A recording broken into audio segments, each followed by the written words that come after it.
కవినై కవితనై భార్యనై భర్తనై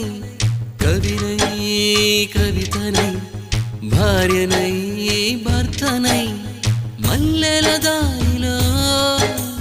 మంచు ఎడారిలో మల్లెల దారిలో మంచు ఎడారిలో పన్నీటి జయ గీతాల కన్నీటి జలపాతాల నాతో నేను అనుగమిస్తూ నాతో నేనే రమిస్తూ ఒంటరినై అనవరతం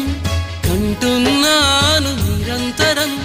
కలల్ని కథల్ని మాటల్ని పాటల్ని రంగుల్ని రంగవల్లుల్ని కావ్య కన్యల్ని ఆడపిల్లల్ని జగమంత కుటుంబం నాది ఏకాకి జీవితం నాది